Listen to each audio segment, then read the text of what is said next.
struggling, let's say they're struggling financially, and they, they're under a lot of pressure because the economy right now is suffering a lot, and many people feel insecure about how are they going to provide for their family.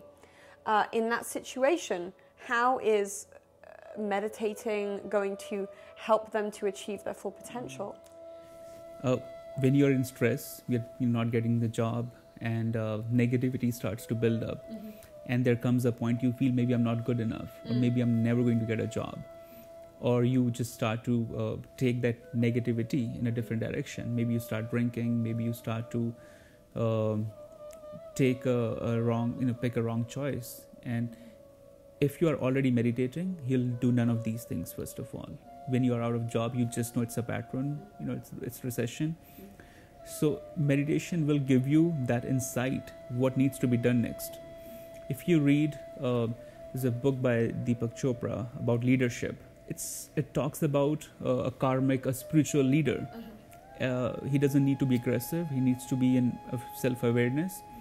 And meditation helps you to achieve your self-awareness.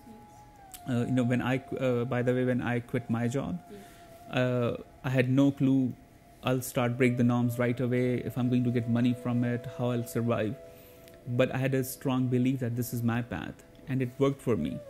And I've seen tons of cases when I work with people, I tell them you have to be patient, because when you follow your purpose, there's a phase. You'll be transiting from the old self to the new self.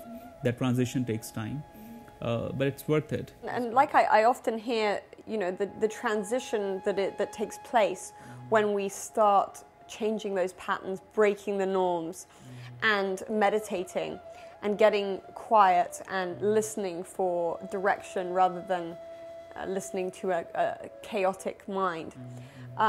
It's like the transition of a caterpillar into a butterfly, and that it can be quite painful sometimes in the transition, but ultimately the pain is very short term compared to the eternity of peacefulness that you gain. Has that been your experience with people you work with? Always.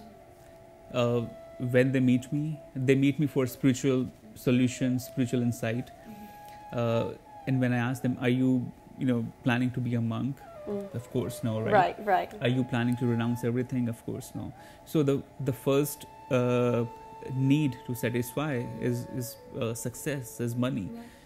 If you're not financially happy, if you're not successful, you cannot move into a spiritual path. You need that part to be satisfied.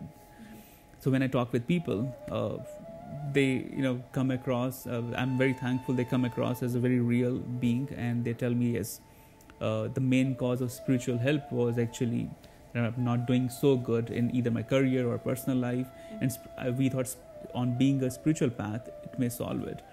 And that whole transition from shifting your awareness or your understanding, it's tough, it's painful, because you have been taught from day one this is how it works.